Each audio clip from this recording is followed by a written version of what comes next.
Hi, this is Jamie Davis, the Pod Medic, and we're going to be kicking off our first episode of our coverage from EMS World Expo 2011 in Las Vegas. You'll notice that I'm not actually on the rest of this episode or in the episode, and that's because I was actually busy editing the live video feed for most of the conference, so I only was able to get on a couple of segments during the course of the event, but still a great episode. Chris Montero from the EMS Garage representing his program and representing the MedicCast. Ann Robinson, we've had her on the show before talking about community paramedicine.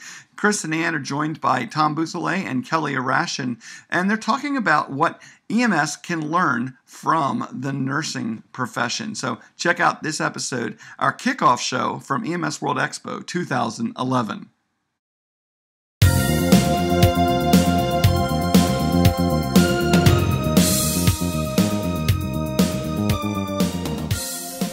And welcome to EMS Expo, EMS World Expo 2011 here in Las Vegas. We're in Las Vegas and I'm so happy to be here today. I'm not going to talk a lot about the show yet. This is a joint podcast between EMS Garage and the MedicCast. Joining me is Miss Ann, Caring Ann, and you all know her, so thanks for coming on and thanks for being a part. Also joining us, Mr. Tom Bouthillet, and we have a special guest with Tom here in a minute, and we'll talk to her. And we're going to talk about the differences between nurses and paramedics, and we're going to talk about a cup. Yeah, that'll be fun. But we also like to thank our studio sponsor today. It's the American College of Emergency Physicians. Man, I'm going to mess this up because I'm a little out of practice and it's really hot here. It's the American College of Emergency Physicians, and they have done a great job at sponsoring the entire podcast studio today. A lot of the live streaming is brought to you by EMS World Expo, Zoll, and ASEP, and they've done a great job bringing us together. But today, this episode is sponsored by Physio Control, and joining me is Mr. Paul Satterley. Hello, sir. Dr. Paul Satterley. Sorry. It's all right. So tell us a little bit about who you are, and then let's talk about mechanical CPR. Okay, so I'm an emergency physician. I work in an ER half my time. The other half of my time, I'm a medical director for an ambulance service that takes care of about 1 million people in the state of Minnesota, about 50,000 transports every year, and about over 300 cardiac arrests every year. Wow. So we have this great population to really start testing stuff, trying things out, seeing if it's helpful and beneficial. Did you guys buy Lucas devices? We did, yeah. 2007. Okay. I have a cohort, another medical director, who really, at that time, saw the benefit, pushed the company to get them. Right. We've now got 36 in place, one on every ALS truck, and every cardiac arrest gets the Lucas, except for maybe conditions like early ROSC or too big or too small. The typical things you'd expect. Right. And then, you guys are using the air-powered ones. We are using the air-powered. Have you guys tried to go to battery yet? We haven't. Primarily just because of a financial thing. Right. And realistically, the air-powered ones have maintained just fine. And they've been really good performers. Right. And if we started replacing them, I'm sure we'd replace with the battery-powered. Right. We haven't had to replace any yet. So what are some of the benefits of using mechanical CPR over, say, just all of us trying to go around a guy for 2 minutes? The biggest one I can tell you, we operate in both an urban setting and a rural setting. In some of our rural settings, the first responder there is the sheriff, the one sheriff. Right. So we show up with our EMT and our paramedic, and then you have the sheriff. And you just can't, unless you're going to employ family members to help out. That just doesn't work in order to provide quality CPR in that setting. On the other side of it is when you have a lot of people roaming around, you may have more people that can do compressions, but I think with the mechanical compression, you're guaranteed to get consistent. What I want as medical director, exactly the compressions I want, consistently, right depth, right timing, no gaps, all that stuff. And I can't train. We have 80 first responder groups we work with. And for me to spend a bunch of time going to every one of those first responder groups to retrain and quality assure their CPR is a huge drain on our time because, we have 48,700 other calls that I have to check in on as well, in a year. So I can't just put all my time in cardiac arrest. Right. So what have you seen as far as your return to circulation? What we see is, and I'll show it because I have some slides that I present later at a different forum, but what we see is that if we put Lucas on, we get a lot higher ROSC rate early. It tails off later, but if we get it on early, compared to the non-Lucas uses, we get this much higher ROSC rate. And there's a Swedish publication out there, a research article that says if you get ROSC early, those people have a much greater chance of surviving long term versus the ROSC at 30 minutes, which I think to me, that just means you've saved their brain, and then you try to figure out get their heart going again. Wow. What do you consider early? Just out of curiosity. For us, it's under 15 minutes. Okay. Yeah. So we're talking after the first few cycles. Exactly. Okay. Yeah. You know, makes sense. we've got scenarios where you get ROSC again 30 minutes, 40 minutes. Those people notoriously don't do well, and I think it's just that brain has taken too much of an injury. Sure. But I don't. You know, right now it's really we have 600 uses of the Lucas. It's hard for us to compare non-use and use. The best thing probably would be is if we could go back and compare pre-implementation and post-implementation. But as everybody knows, since 2005, there's been so many changes in cardiac arrest, it's going to be really hard to compare apples to apples. So you're stuck. I think one of the most important developments that has come out recently is the knowledge that minimizing the delay between stopping compressions and shocking leads to a much higher ROSC rate as well. Yeah, absolutely. I'm wondering, have you measured what your ROSC rate is prior to the application of the device? Because if it's waiting 15 minutes into the cardiac arrest, we would normally think that's a patient with a fairly poor prognosis. Right. Yeah, no, we haven't measured that. Part of that is we're getting more comfortable with using the software to look at what our arrest is done using the monitor. That's going to be the best way for us to measure that interval, and we're still working on trying to sort through that. I like that too. We have that technology in Hilton Head Island, and we haven't really started using it to QI our cardiac arrests yet, but I saw Dana Yost's presentation in Baltimore and was really psyched about it, because I know just from being the CARES registry site coordinator for my department, if you look at these cardiac arrests, you would think, well, we know we're supposed to be shocking every 2 minutes. We're not. No way. Without QIing it and looking to see, are you really following a 2-minute cycle? And if you look at it on a graph, you would like to see a shock every 2 minutes if the patient's in persistent VF. You don't see that. The reality is you're going to see shock, 5 minutes of no shocks, and then another cluster of shocks, and some they're going to give a ventilation prior to the shock. That's bad.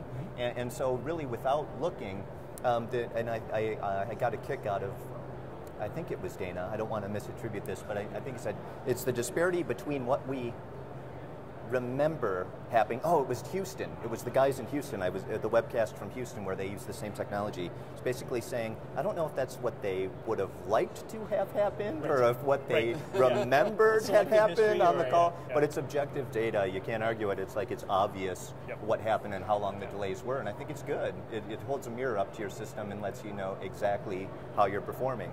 And if you don't measure it, you can't improve it. So, Dr. Satterley, I know you have to run because you're going to the Physio University, and if you want to hear more about this, they can go over there and hear your presentation. And do you guys? Is that online yet? Do they put it on? I think it is, and I can find that resource, and maybe we'll. I think it'd be great. Put it out. All right. Thanks a lot. Thanks for Dr. taking me Satterley. today. I appreciate it. Nice to meet you. Likewise. Nice to meet you, Ann. Don't forget your mic. I won't. I'm going to walk way far away without this. Well, while we the mic, there you go. There you go. Live TV. So while he's leaving, I'd like to again thank our studio sponsor today, American College of Emergency Physicians. While Kelly comes up, and we're going to talk about the differences between paramedics and nurses. Come on up. Oh yeah, you can get in the shot. It doesn't matter. So, all right. The other day, here's my shtick. The other day, I'm standing in Ace Hardware in Las Vegas after we went by the Liberace Museum, which I really wanted to go into, but I couldn't because they wouldn't let me. I don't know why. We're standing there, and there's this wall of mugs, and it's every profession. You know, there's plumber, there's firefighter, of course, there's cop, there's 2 nursing mugs. There's like one where they care, and then one where they're really tired. I don't know, something like that. Really don't care. And then so I'm like, there's got to be a paramedic or an EMT mug, and no, there's one with an ambulance on it, and it says, proud to be a firefighting, life-saving, people and pet rescuing emergency worker. This is it. This is all the respect we get. Emergency worker. Well, yeah, they did. So on the back of it, in my days on an ambulance, I've never used a fire hose unless the fire department was there and they needed help. I've never worn a hard hat, and oh, you're shooting it. Oh, perfect. Okay. I've never used a hard hat, and I've rarely used an axe. And that's only unless I had an axe to grind. So it brings me to the point of, why do we not get any respect? I mean, seriously, why do the nurses get it all? I mean, other than, the obvious, but. Because we have our name figured out. Well, I know opinions differ on this topic, but I think it boils down to a couple of things, and the first is education. Nursing took charge of their profession, and they do their own research, and they publish their own peer-reviewed journals, and they're degreed. And so it's a fully qualified, legitimate healthcare profession. Kelly, for example, is in postgraduate studies. She's already a clinical nurse specialist, and she'll be an acute care nurse practitioner come December. That's been a long road, but she's constantly progressed through education.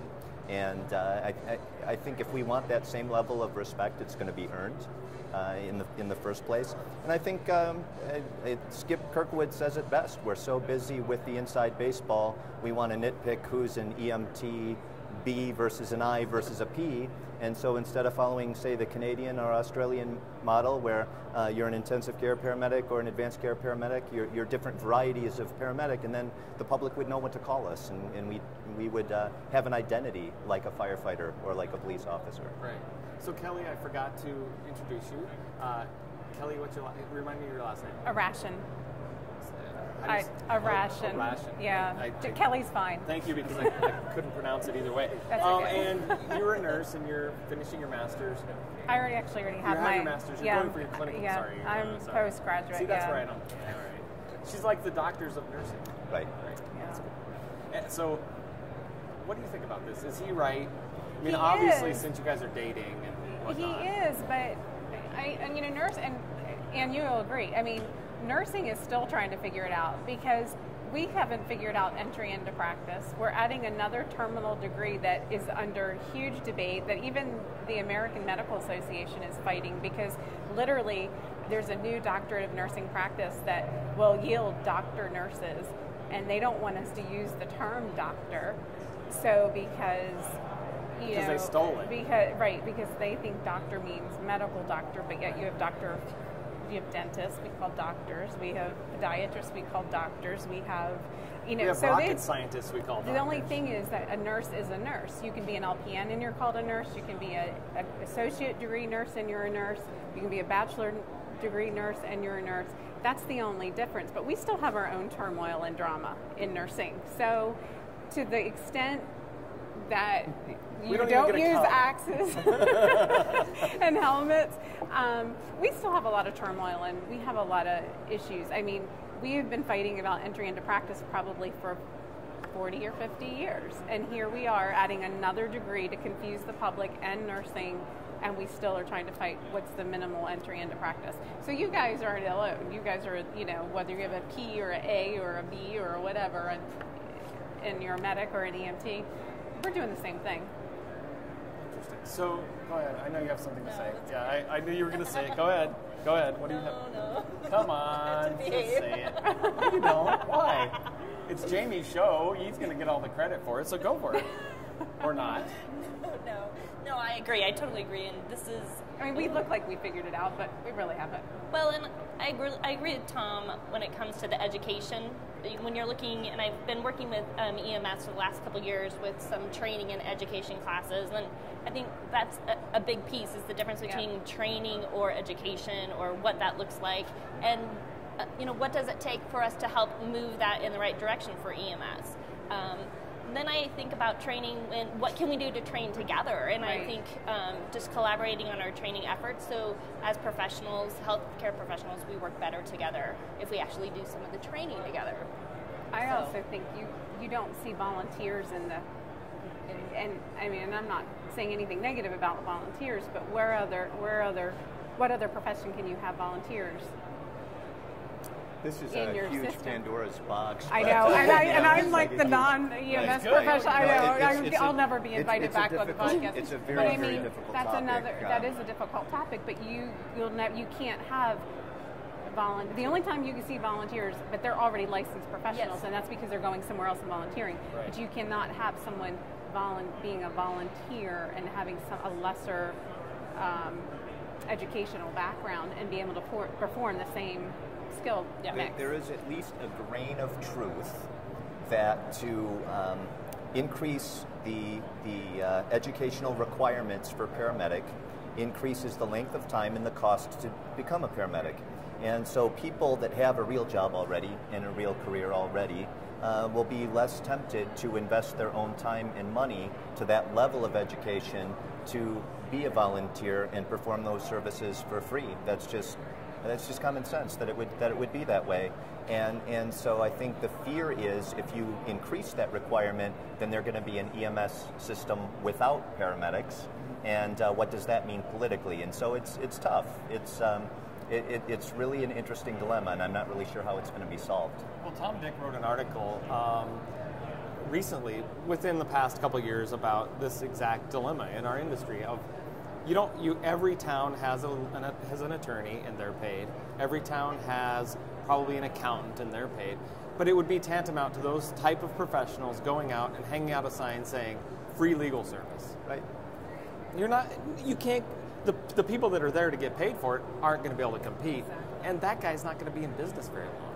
So our business model's already broken. We talk about reimbursement on my show quite a bit, about how the reimbursement for what we do is poor. It's poor across medicine, but for what we do, we get paid per call or per haul. That's not, we don't even get paid per call. We get paid if we take you to the hospital. That's already a broken model. And it's going to get worse. Exactly. But I agree, man. I think that the true factor in this is more collaboration. And, speaking your previous guest and talking about the outcomes, and it has to do with not being separate entities in all these systems of care, but if we were educating more closely together to work more as synergistic instead of, well, you do the first part and then drop them off, and then we do our part and then we're done, and it's more collaboration, because that's how processes should be. They should fit like puzzle pieces, and I think education would be better, and I think that would also raise, going from workers to professionals, raise that level of professionalism. And there's certain problems and dilemmas that are inherent in the current model, because we all know that the current healthcare system can't sustain itself the way that it's been done over time. And one of the tenets of the EMS 2.0 movement is saying EMS ought to be more than taking a patient to the hospital. We ought to be able to triage them and determine whether or not they need to go to the hospital, or determine the best place for them within the healthcare system. Yeah, but then nurses get all pissy about that because we're stepping on their territory. Like, don't understand what you do. Okay, so now, thank you, because that's a great segue into the next topic. So here's the coming up topic for right after I want to do the promo here in a sec. What was your opinion of EMS before you met us? And before you, did you even have a clue when you first started in the ER, things like that? Though I want to get that, and then we're going to talk about our perspective of nurses and where I think it's changed over time. And I don't want to say we're becoming more sophisticated, but we are. So anyway, real quick, I want to say thank you to our innovation sponsor, Road ID. And Road ID is a public safety product. There we go. Public safety product that they put in the hands of first responders to really help you if you're out there running or doing something. Greg Freeze endorses this, and we're going to actually give you a chance to get 2 of them. We're gonna let what? Oh, we can show them. Okay, yeah. It's right here. We're gonna give away 2 of them. Yes. It's an anklet or a bracelet or however you want to wear it. You can put it on your sneaker. There are many, many ways you can do it. You can put it on a belt if you're hiking, whatever. So we're going to give you a chance to win one. Oh, cool. We have 2 available. Yep, Am 2 I available. No, you're on the podcast. Can you tweet it right now? Yes. The first 2 people to tweet, I'm checking out at Road ID, and that's at ROADID at EMS World Expo, will win their very own Road ID. So tweet that right now. I'm checking out at Road ID, and then make sure that you do the hashtag EMS World Expo, and we're going to send that off to you. Hopefully the people in the social media lounge will be able to find out who won that, and between them and Road ID, we'll get that off to you. So thanks a lot. Thanks to our innovation sponsor. So cool. All right, so what was your guys' impression of paramedics and EMTs? Before, like, your first day in the ER, you're like, who are these schlepping guys? They drive the ambulance. Well, I had a kind of idea, because I've been a secret little EMS whacker all my life. I grew up watching Emergency, and I totally wanted to. I wasn't sure if I wanted to be a paramedic or a nurse, and then so I already knew kind of what they did, and then in my younger days, I did. I kind of rode along with a friend.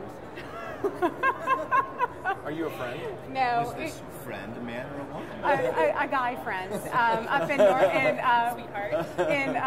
in northern Baltimore County, and I really was like, wow, this is really cool. I loved Carnage, and it was very rural, and I was actually working at shock trauma at the time, nice. and the paramedics were hired there to work, and they were called trauma techs at the time, and then like I said, I was out and about kind of doing little ride-alongs. So I knew what they were doing, and I was like, oh, that's really cool. So when I went into emergency nursing, I already knew what medics could do. Okay. So I How didn't about your have... cohorts in the ER? I mean, treated them like crap. Okay, all right. Treated them bad. And I had worked in an ER in Maryland, and they had some good relationships. And then I came to Hilton Head, and most of them didn't treat paramedics very well. Most of them treated them really bad and treated them like they didn't know anything. And I found that really kind of different. It wasn't that way up north. At least in my experience, wasn't like that. It was different. It was very different because we really listened to what they said. If they said the patient was X, Y, or Z, then you knew the patient was X, Y, or Z. I mean, you listened, you took report from, you knew that they knew what they were doing. But then I came to Hilton Head, and they were just like, they took report like this. They didn't listen. They would come and give you a face-to-face report. And I was like one of the only ones, and they're like, why are you listening to them? Like, because they've just had the patient for 20 minutes. And they're giving me report, and they may have some really important information. So, and it was very interesting, and it was funny because people would say, you're just really nice to us, and you actually listen to what I have to say. And I'm like, well, you just took care of the patient for 20 minutes. Of course I'm going to listen to you. You might know something Right. I need to know. And it was funny. Maybe you did a medical intervention that saved this guy's Exactly, life. I don't know. exactly. So, I quickly got a reputation of being somebody that actually listened to them and being nice. And I'm like, well, I'm not being nice. I am nice, but it's my job to listen to you. I guess it worked on me. Yes. I did. Oh, 11 years later. So she tells it that she asked you out, and then you tell it that you asked her out, or is that vice versa? I don't know.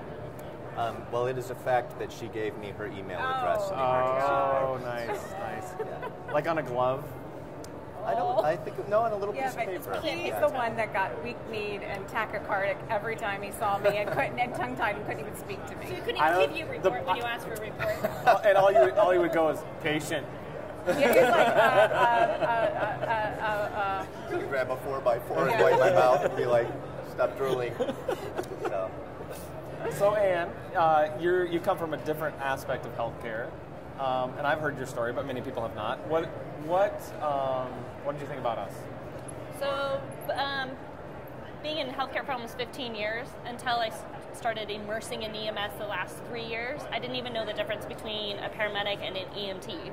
I just thought they were each in their own and it exchanged, but I didn't work in the ER. I worked more OB, and if we had a paramedic bring in a patient, we automatically took over because no one wants to deliver the babies. babies. Just the OB nurses do that. Even the ER docs don't even want to do that. They're like, we don't touch babies. So I didn't ever have that opportunity to have that relationship or build an opinion about it.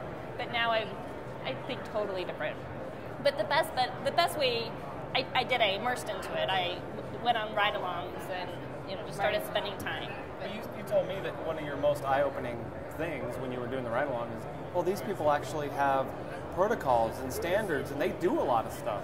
There's a whole book, and they actually follow them. And even though she's a nurse, I wouldn't let her start at these. I was so mad. But he would let me deliver the baby. Oh, I was like, any babies born today? I'm sure they would be happy to let you do. Well, and so what's maybe you're more sophisticated. What's your opinion of nurses been maybe since you started? Let me preface Or how this. it's changed. Yeah, well, it's changed. It's changed quite a bit. And I'm not proud of this. I think it's unfortunate. But when I went through paramedic school, and I went through a very respected program, either between the peers that I was with during the program or little things that the instructors would say or things that happen during clinical rotations. So here's me knowing really nothing. I should be soaking up knowledge and learning from everybody that I associate with in healthcare. I think I had a little bit of an attitude like, yeah, the nurse listens to bowel sounds and changes the bedpan. And okay, no, listen, okay,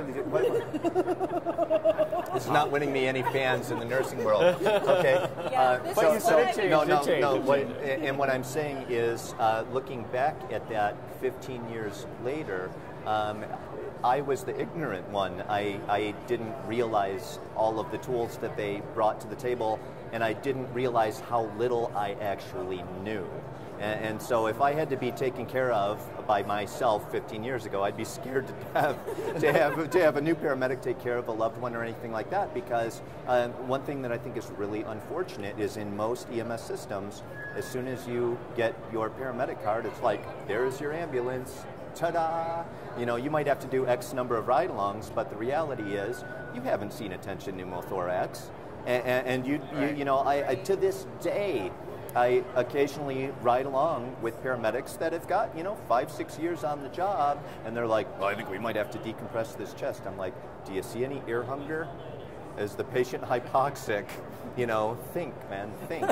Don't do it just, yeah. Protocol book? Right, exactly. Tasking versus critical thinking. Well, Yes. And it takes a while, and it takes a lot of experience to build up that general gestalt about a patient and who's sick or not sick, and just patient assessment in general, and learning from errors, and hopefully learning from other people's errors, and just having a mentality that you're a lifelong learner and always want to know more about this profession and more about patient care and more about the house of medicine, whether you're a nurse or a paramedic or a physician. It doesn't matter. We're all here ultimately to save a patient's life, hopefully, in those rare instances where those critical actions are needed. But those are the times that they really are needed. And it's not enough to say, hey, I did a good job on the other 95 calls. It doesn't matter at that point in time, because this was the one where your actions would make a difference between life and death. Did you know what to do, or didn't you know? Did you hesitate, or did you screw it up? And so we really have to target our training and our expertise and our experience for those, and I like it, it's from the risk management world, but the low frequency, high risk, no time to think event. Are you prepared for that? And we need to be, because it could be, actually I can't even talk about it because I'll get emotional, but we experienced a pretty significant family emergency, and let me tell you, the public we serve is us. And it could be any of us at any time, and that's why it's important, and we need to be cognizant of that at all times. But it's sad, because sometimes he will tell me about an interaction that he had with a nurse, and it's a good one, and that's the exception. In my own institution, my own hospital.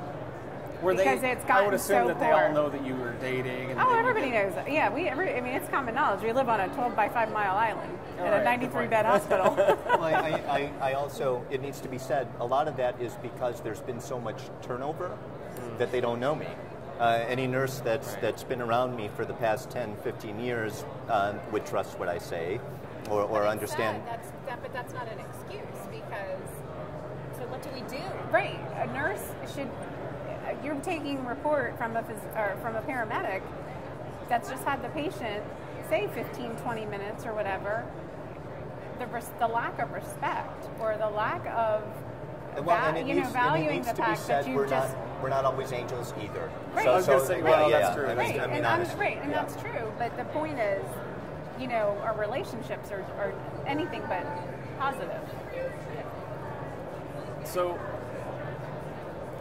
So how do we start breaking down those barriers? Because I would assume, and I've gotten a really good history lesson about nursing and how it started and whatever. I've heard a lot of not that stuff. It's how it's holistic. It's the history of how nursing kind of started, and maybe how the physicians.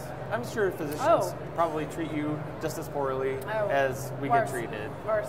No. Oh, yes. They're old school physicians. Really? Oh, yeah. Subservient. Really? Yes. They're still physicians. that believe that you're there to basically just do whatever they say to do, and you're not there to think or. And you know what's weird though is we have this weird divide, because I feel like physicians respect us in a weird way, that they're like, oh, I mean, I've had more physicians have better interactions than I've had nurses in 22 years, because they're like,